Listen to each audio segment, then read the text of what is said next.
Hello friends, EVS समाधान के में आपको स्वागत है एक और नए लेक्चर के साथ। हमने इस जो भी एस ब्लॉक है, हमने एस ब्लॉक स्टार्ट किया था तुलनात्मक अध्ययन में। और हमारा पहला टॉपिक क्या था? तुलनात्मक अध्ययन। उसके अंदर हमने 3 टॉपिक कर चुके हैं और जो हमारा चौथा टॉपिक है वो है विद्युत ऋणता व मानक अपचयन विभव। आशा करते हैं आपने पिछले 3 टॉपिक आपको अच्छे से समझ में आए होंगे और आपने अच्छे से उसकी रिवीजन की होगी, तभी ये बाकी जो बचे हुए टॉपिक है वो आपके लिए बहुत आसानी से समझ में आएंगे। ठीक है, हम शुरू करते हैं विद्युत ऋणता। विद्युत ऋणता शुरू करने से पहले मैंने आपसे क्या कहा था? मैंने कहा था कि जो बार बार देखो, अगर हम चीजें रिवीजन करते रहते हो तो कई चीजें बार बार दोहराई जाएगी। ठीक, कुछ नई चीजें नहीं बनेगी। एक चीज से जुड़कर ही दूसरी नई चीज हमें पढ़ने को मिलती है। ठीक है, तो मैंने कहा था कि आप यहाँ क्या करते हैं, यहाँ पे इलेक्ट्रॉन होता है। ठीक है, वो क्या करता है? त्याग कर उत्कृष्ट गैस अभिविन्यास बनाता है। ठीक है, हमने ये बात की थी। तो ये क्या बनाता है? मैंने कहा ये बनाता है धनायन। धनायन बनाता है। तो हम जिसकी बात करें विद्युत ऋणता, तो ये धनायन की प्रवृत्ति इसमें अधिक होती है, ना कि जो विद्युत ऋणता है ना, विद्युत ऋणता का मान क्या होता है? इसमें कम होता है। विद्युत ऋणात्मक गुण क्या होते हैं? कम होता है। विद्युत ऋणता की प्रवृत्ति क्या उसके अंदर होती है? कम होती है। अधिक क्या होती है? क्योंकि धनायन बनाते हैं तो विद्युत ऋणता की प्रवृत्ति इसके अंदर कम होती है। जैसे हम वर्ग में ऊपर से नीचे आओगे ना, वर्ग में हम ऊपर से जब नीचे आते हैं तो विद्युत ऋणता की जो प्रवृत्ति है वो कम होती रहती है। दूसरा पढ़ते हैं अपचयन गुण, मानक अपचयन गुण। इसकी बात करते हैं। मानक अपचयन गुण की जब आप बात करते हो तो इसके विपरीत होता है, परंतु इसका मान क्या होता है? ऋणात्मक। ऋणात्मक होता है।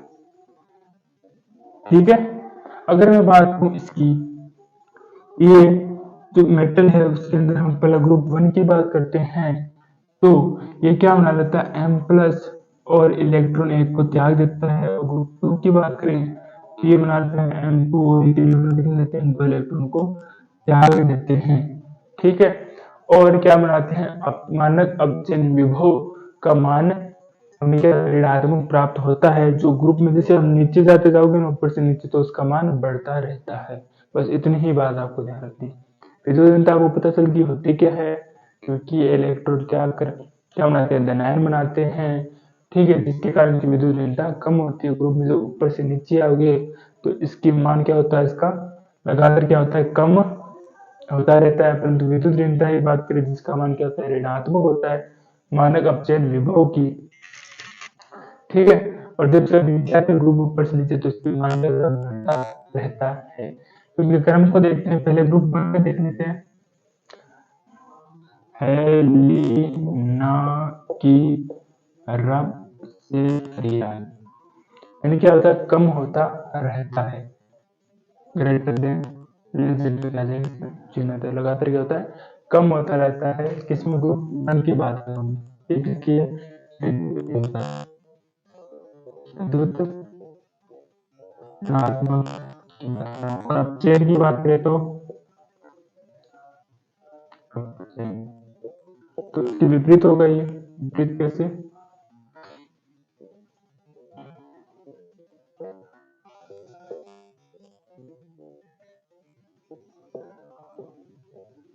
बस इस क्रम सभी में क्या होगा? वैल्यूज को याद मत रखिए, सब क्रम का क्रम पूछ सकता है आपको। S1 ब्लॉक के अंदर पढ़ सकते हैं विद्युत ऋणता का क्रम क्या होता है। ठीक है, और इसकी बात करें तो सिमिलर होगा। तो हमने देखते हैं ग्रुप 2 की बात भी कर लेते हैं। ग्रुप 2 की हम क्या करते हैं? बेटा मांगे कार आप, तो वैल्यू क्या रहती है? लगातार इसमें कम होती रहती है। ठीक है, और अब सेल की बात करें तो लगातार इसमें क्या रहती है? वैल्यू बढ़ती रहती है।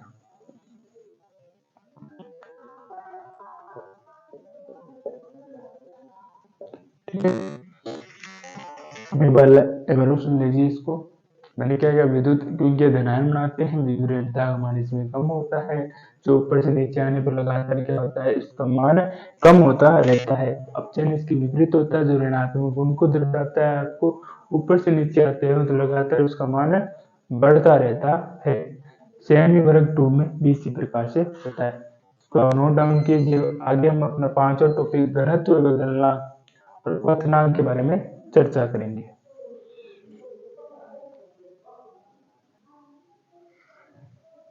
ठीक है, आशा करता हूँ उतार लिया होगा। अब हम अगले टॉपिक बात करते हैं घनत्व गणनांक क्वथनांक की।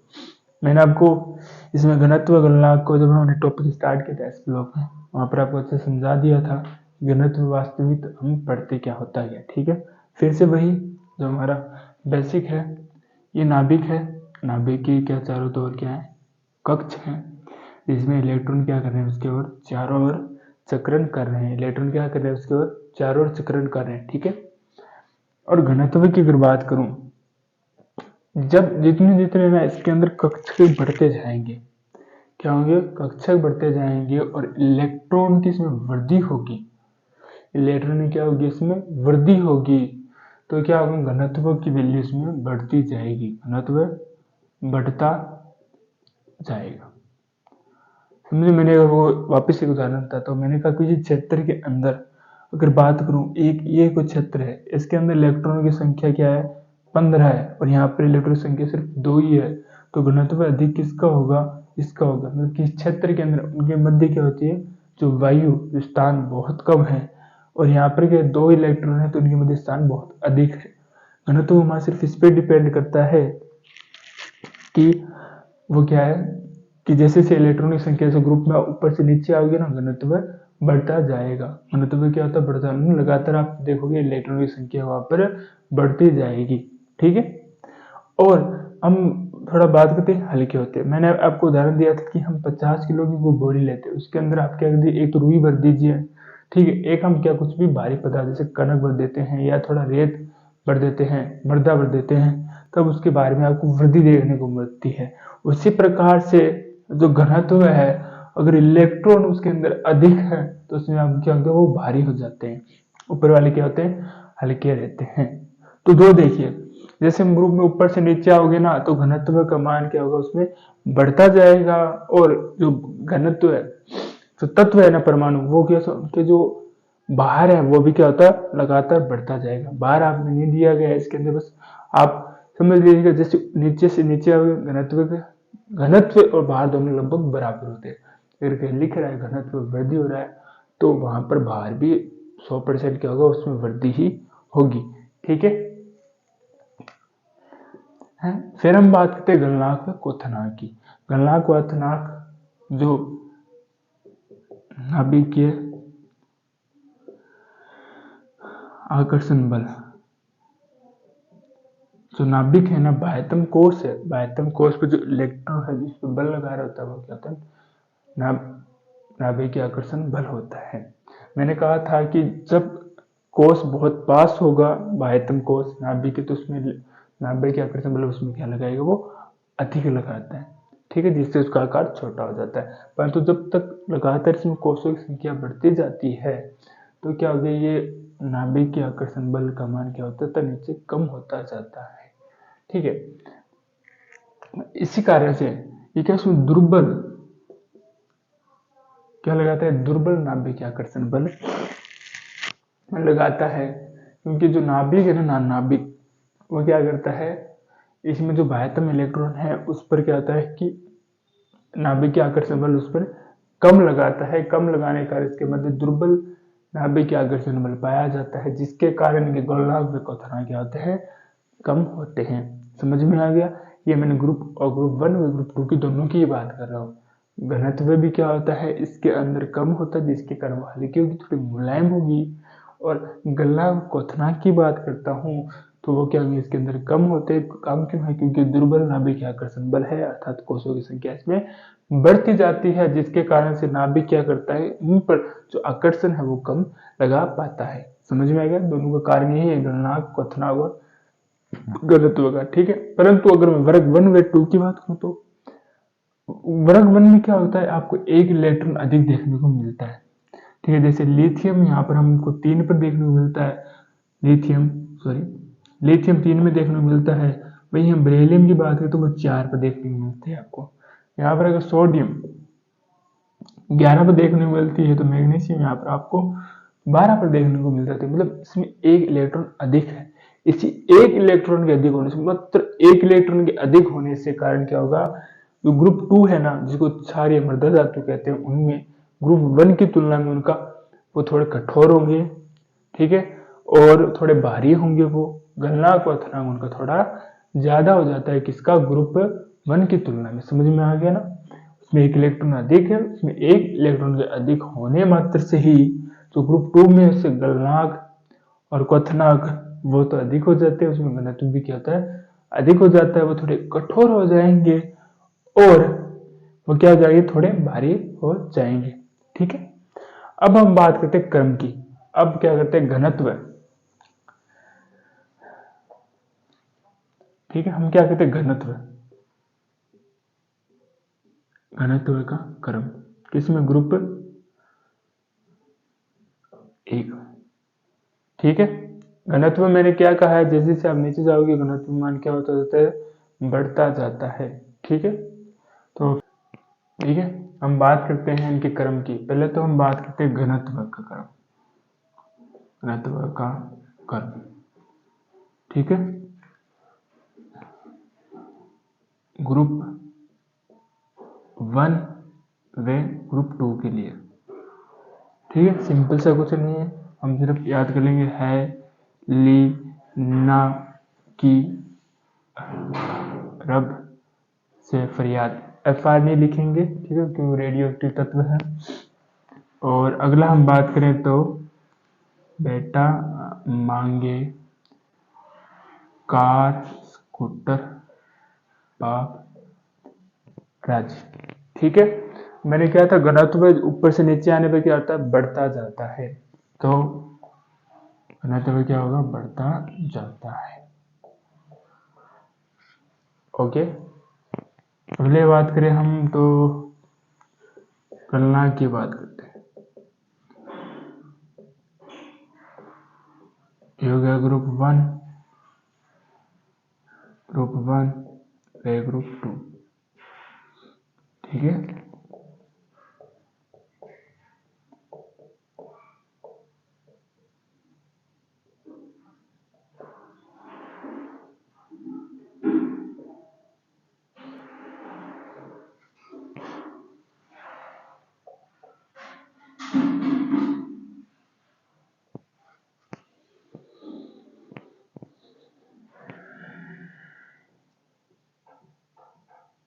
इसका मान क्या होता है, लगातार कम होता जाता है। ठीक है, क्वथनांक की बात कर लेते हैं।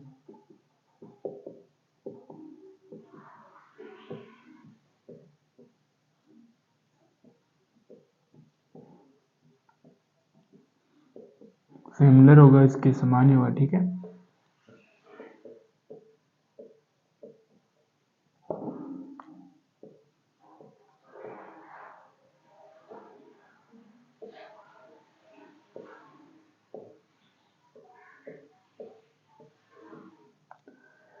इसको अच्छे से नोट डाउन कर लिए। गलनांक क्वथनांक दोनों ही लगातार क्या, जैसे ग्रुप में ऊपर से नीचे आते हैं वो कम होते रहते हैं, और घनत्व की बात करें ऊपर से नीचे आए वो वर्ग के अंदर बढ़ते रहेंगे। इसको नोट डाउन कर लीजिए। अगला टॉपिक हम प्राप्ति व प्रचुरता स्टार्ट करेंगे।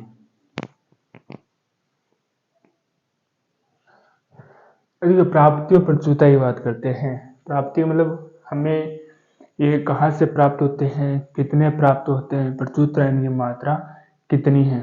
ठीक है, पहले हम सभी तत्वों को लिख लेंगे, ग्रुप 1 व ग्रुप 2 के तत्वों को लिख लेते हैं, बहुत इजी समझ में आएगा। ठीक है भाई, अब इसे याद रह जानी चाहिए, ये सारणी आपको याद होनी चाहिए। हिलना की अरब से फरियाद, इतनी बार हमने इसको लिख लिया है। बेटा मांगे कार स्कूटर बाप। ठीक है, अब हम बात करते हैं तो बेरिलियम की बात करते हैं आज स्टार्ट में। यह बहुत कम मात्रा में उपस्थित है, उपलब्ध है। बहुत कम मात्रा में न के बराबर उपलब्ध है। और जब हम कैल्शियम की बात करते हैं तो ये 5वें नंबर पर आता है, ये 6ठे नंबर, मतलब ये जो मिलने पर प्राप्ति की मात्रा में बात करो तो हमें ये 5वें स्थान पर मिलता है और ये मिलता है हमें 6ठे स्थान पर। ठीक है, इनका अगर क्रम बनाया जाए तो कैल्शियम हमें 5 नंबर में मिल जाएगा कि हम जो वातावरण, और जब हम अपने चारों ओर खोजने का प्रयास करते हैं कैल्शियम हमें 5 नंबर मिलता है। 6ठे पर जो अधिक मात्रा में मिलता है वो मिलता है मैग्नीशियम मिलता है। आगे की बात करें 7वें व 8वें की बात करें, 7वें सॉरी यहाँ पर एक तत्व रहेगा ना, लिना सॉरी हेलिना की रब से फ्रिया। ठीक है, 7वें पर हमें क्या मिलता है, सोडियम, और 8वें में हमें क्या मिलता है, पोटेशियम मिलता है। 7वें में सोडियम मिलता है, 8वें में क्या मिलता है, पोटेशियम मिलता है। जबकि फ्रांसियम और रेडियम दोनों क्या रेडियो एक्टिव पदार्थ है। फ्रांसियम और रेडियम दोनों रेडियो एक्टिव पदार्थ है। जबकि इन चारों की बात करूं मैं, इन चारों की, ये चारों, ये भी इनकी मात्रा कम मात्रा में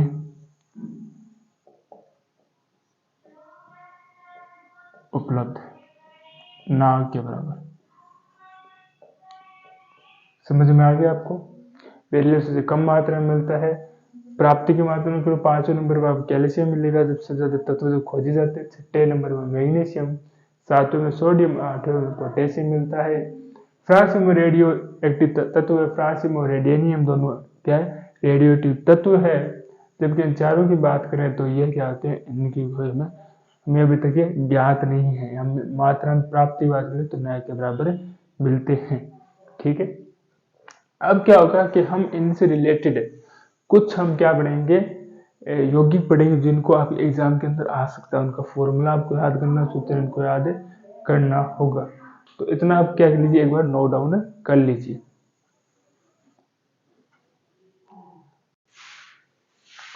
अब देखिए, अब हम बात करते हैं सोडियम और पोटेशियम, मैग्नीशियम और कैल्शियम। हमने ये तो बात कर ली है, ये 5वें नंबर पे, 6ठे पे, 7वें, 8वें पे। अब प्रकृति में मिलते किस रूप में, उनकी बात करते हैं। पहले बात करते हैं सोडियम। सोडियम हमें बोरेक्स के रूप में मिलता है। किसके रूप में मिलता है, बोरेक्स के रूप में मिलता है, जिसकी संरचना NO2B4O7 और 10 जल के अणु इसके अंदर होते हैं। और ये सोने के रूप में मिलता है, जिसका फॉर्मूला होता है सोडियम NO3 होता है। पोटेशियम की बात करें तो पोटेशियम किस रूप में मिलता है, हमें सिल्वाइट के रूप में मिलता है, और जिसकी संरचना क्या होती है, केसीएल होती है। और किसके रूप में मिलता है, सिल्वी नाइट के रूप में मिलता है, जिसका सूत्र होता है केसीएल प्लस NCl होता है। और हम कर्नेलाइट की बात करें जो होता है केसीएल MgSCl2, और क्या होता है 6 इसमें जल के अणु होते हैं। ठीक है, मैग्नीशियम हमें किस रूप में मिलता है प्रकृति के अंदर, मैग्नेसाइट के रूप में मिलता है, जिसकी सूत्र होता है MgCO3 होती है। और डेलोमाइट के रूप में मिलता है, जिसका MgCO3, और कैल्शियम CO3 होती है, जिसकी संरचना। कैल्शियम की बात करें तो कैल्शियम क्या होता है, CaCO3 होता है, जो क्या होता है, चूना होता है। अब एक चीज देखिए, जो मैग्नेसाइट है और चूना मिलकर क्या बनाते हैं, डेलोमाइट बनाते हैं। तो सिंपल एक लाइन में क्वेश्चन भी आपको सिंपल सा आ सकता है कि मैग्नेसाइट व चूना मिलकर किसका निर्माण करते हैं, डेलोमाइट का निर्माण करते हैं। ठीक है, ये जिप्सम, जिप्सम की बात करें, जिप्सम का होता है कैल्शियम सल्फेट होता है SO4, और 2 जल के अणु होते हैं इसके अंदर। और किस रूप में मिलता है, एपेटाइट के रूप में मिलता है, जिसकी संरचना होती है कैल्शियम 5 और PO4, जिसकी कहता है 3 होते हैं, फ्लोरीन इसमें 1 होता है। परंतु जब मैं इसके जो एपेटाइट है उसके मैं 3 संरचनाएं ले लेता हूं, जिसके अंदर कैल्शियम मैं क्या कर देता हूँ 3, और फ्लोरीन की संख्या बढ़ाकर मैं 2 हो गए, PO4 की संख्या हम 2 कर देता हूँ, तो हमें क्या मिलता है, फ्लेरो एपेटाइट मिलता है।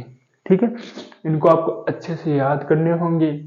ठीक है, रटने होंगे इनको, क्योंकि ये सिंपल से एग्जाम्पल के रूप में पूछ सकता है, या पूछ सकता है कि सोडियम हमें किस रूप में प्राप्त होते हैं। अगर आप कॉम्पिटिटिव एग्जाम की तैयारी कर रहे हो तो इनको आपको कंठस्थ करना होगा, क्योंकि ये सिंपल इनमें से कुछ भी क्वेश्चन पूछ सकता है। 2 आपको एग्जाम्पल देगा, पूछेगा कि निम्न में पोटेशियम मिलता है या नहीं मिलता।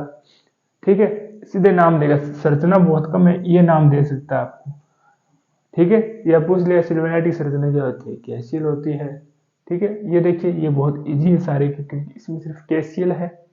इसमें हम आपको एक सोडियम जोड़ना, सोडियम NaCl है। अगले के अंदर हम क्या जोड़ते हैं, KCl MgSO2 और 6 H2O मिलते हैं। ये मैग्नेट MgCO3 है। अगले के अंदर जाओगे तो आपको चूने का पत्थर जोड़ना पड़ेगा, चूना जोड़ना पड़ेगा। ये CaCO3 है और इसमें सिर्फ चूने का क्या है, इसमें CaCO3 है। अच्छे से समझ में आ गया होगा आपको। ठीक है, हमने इस टॉपिक को अच्छे से किया है, प्राप्ति और प्रचुरता। ठीक है, हम मिलते हैं आपको।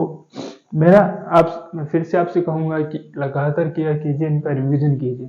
जब तक आप रिवीजन नहीं करोगे तो पीछे वाला आप अच्छे से नहीं समझेंगे, तब ये टॉपिक थोड़ा सा क्या होगा, आपके लिए समझना कठिन होगा। ठीक है, तो मिलते हैं आपको एक और नई क्लास के साथ, एक नए लेक्चर के साथ, जिसमें हम अपना 7वां टॉपिक ज्वाला परीक्षण करेंगे। धन्यवाद।